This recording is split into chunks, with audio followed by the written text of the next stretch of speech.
하나님 말씀 예레미야 32장, 33장 말씀입니다.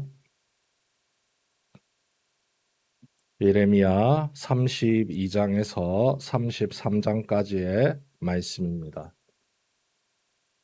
33장 3절 말씀, 우리가 익히 잘 알고 있는 말씀입니다.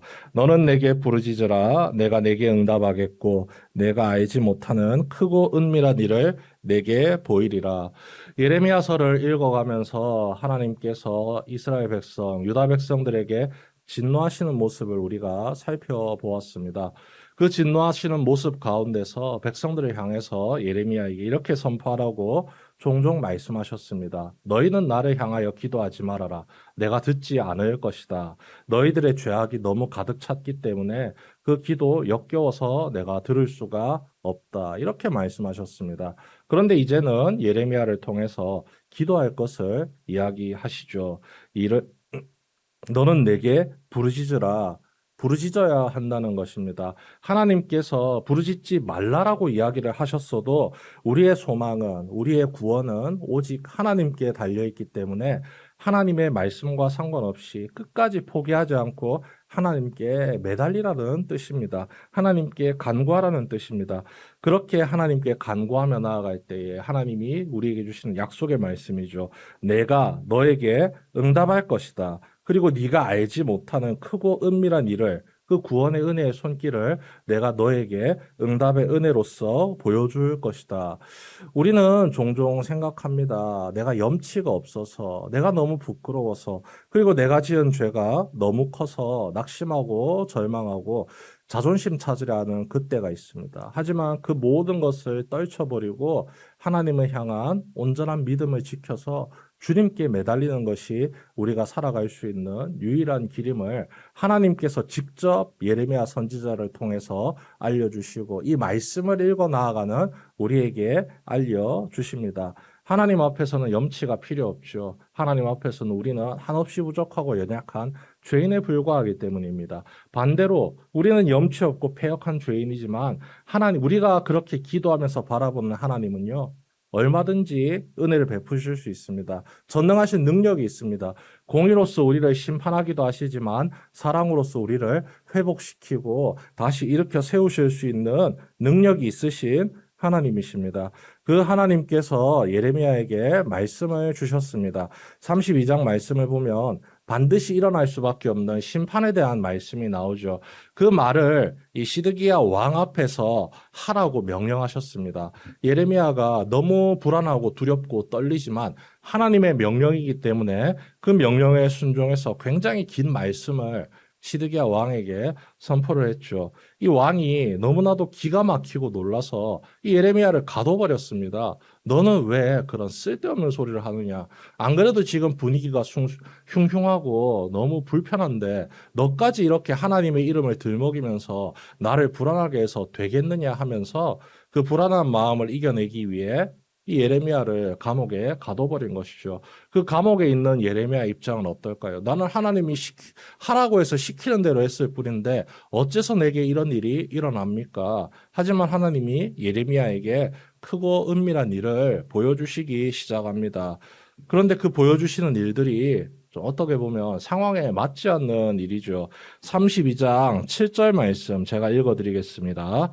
보라, 내 숙부 살룸의 아들 하나멜이 내게 와서 말하기를 너는 아나돗에 있는 내 밭을 사라. 이 기업을 물을 권리가 내게 있느니라 하리라 하시더니 하나의 예언의 말씀을 주시죠. 그런데 그 예언이 지금 절체절명의 유다 땅에 주어진 절체절명의 상황과는 전혀 맞지가 않습니다. 대뜸 친척을 보내주시더니 그 친척을 통해서 고향에 있는 땅을 사라고 명령하시는 거죠. 이 예레미야의 고향이 바로 아나돗입니다. 아나돗에 함께 살고 있던 친척 하나멜이 와서 땅을 사라고 기업을 물러달라고 요청을 합니다. 그런데 이 예레미야가 그 말을 차분하게 듣더니 하나님의 예언의 말씀인 줄 알고 하나님의 능력의 말씀인 줄 알고 그 말씀에 순종하여서 은 17세겔을 주고 이 친척 땅을 사게 되죠. 증서를 써서 봉인도 하고 증인도 세웁니다. 값을 정확하게 치렀습니다. 그런데 이제 이 바벨론이 와서 유다 땅을 멸망시키면은 이 증서 무슨 소용이 있을까요? 아무 소용이 없습니다. 우리도 전쟁 나면 지금 우리가 가지고 있는 뭐 땅 문서라든지 은행에 저금해둔 돈이라든지 그런 거 아무 소용 없습니다. 다 종이 조각이 될 뿐입니다. 그럼에도 불구하고 하나님께서 이 일을 행하도록 명령하신 이유 바로 구원의 은혜를 선포해 주시겠다는 겁니다. 32장 15절 말씀 우리 함께 읽도록 하겠습니다. 32장 15절 말씀입니다. 우리 한 목소리로 읽습니다. 시작. 만군의 여호와 이스라엘의 하나님께서 이와 같이 말씀하시니라. 사람이 이 땅에서 집과 밭과 포도원을 다시 사게 되리라 하셨다 하니라. 전쟁이 일어나서 종이 조각과 같이 아무런 쓸모없게 된 이 증서, 그것이 다시 효력을 발휘할 수 있도록 하나님께서 유다 땅을 회복시켜 주시겠다는 약속의 말씀을 주시죠. 사람이 이 땅에서, 이 유다 땅에서 바벨론이 짓밟고 지나간 이 땅에서 다시 돌아와서 집과 밭과 포도원을 본래대로 원래 주인에게로 돌려줄 수 있도록 매매할 수 있게 만들어주겠다. 일상적인 삶의 회복을 이렇게 예레미야에게 약속으로 허락해 주십니다. 그리고 계속해서 언약의 말씀을 허락해 주시죠. 우리가 어제 말씀을 통해서 봤던 내용 32장 38절에도 나와 있습니다. 그들은 내 백성이 되겠고 나는 그들의 하나님이 될 것이며 우리 32장 39절도 함께 읽겠습니다. 39절, 40절, 41절까지 함께 읽습니다. 시작.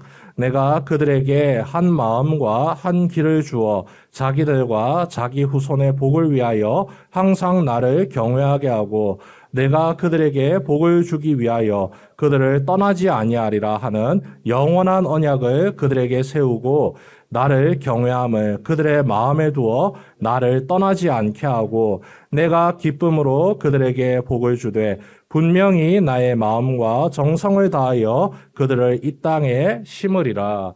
심판을 약속하신 하나님께서 말씀하실 내용과는 정반대의 말씀이죠. 심판 그 자체에 하나님의 뜻이 담겨 있는 것이 아니라 심판의 징계를 통하여서 그들이 다시금 죄악의 길에서 돌이켜서 하나님을 바라볼 수 있도록 만들어 주시겠다는 겁니다. 그렇게 하나님께로 되돌아온 백성을 그 자리에 그대로 덩그러니 내버려 두시는 것이 아니라 그들의 마음판에 하나님의 말씀을 심어주시고 나는 그들의 하나님이 되고 그들은 나의 백성이 될 수 있도록 앞길을 열어주시겠다는 은혜의 약속을, 영원한 약속을 허락해 주시죠. 내가 기쁨으로 그들에게 복을 주되 분명히 나의 마음과 정성을 다하여 그들을 이 땅에 심으리라. 다시는 그 땅에서 뽑혀나가지 않도록 아예 심어버리겠다고 약속하시는 하나님의 은혜입니다. 그 약속을 힘입어서 예레미야가 시위대 뜰에 갇혀 있어도 두려워하거나 염려하지 않습니다. 하나님께서 내가 죽도록 내버려 두실 수도 있음에도 불구하고 나를 살리시기 위해서 감옥에 가둬 두시고 또 하나님의 말씀의 은혜를 허락하셔서 그 두려움과 걱정, 염려 속에 사로잡히지 아니하고 하나님 말씀 붙들고 기도하면서 간구하면서 주님께 외칠 수 있도록 인도해 주신 하나님을 간절히 바라고 사모하는 그 예레미야의 마음이 오늘을 살아가는 우리의 마음 속에도 아름답게 자리 잡고 든든하게 뿌리 내릴 수 있기를 주님의 이름으로 축원합니다. 아무리 힘들고 어려운 상황이 있어도 주님은 우리가 주님께 매달리기를 원하십니다. 뜨겁고 간절하게 기도하십시오. 여러분들이 해결할 수 있는 아주 사소한 문제부터 시작하여 도무지 해결할 수 없는 거대한 산과 같고 넘실거리는 파도가 넘실거리는 거대한 바다 같은 문제라 할지라도 능력의 하나님이 우리에게 평안을 약속하시고 은혜를 베풀어 주십니다. 그 약속의 은혜를 힘입어 오늘도 기도와 간구로 주님과 동행하며 나아가는 성도 여러분 되시길 주님의 이름으로 축원합니다.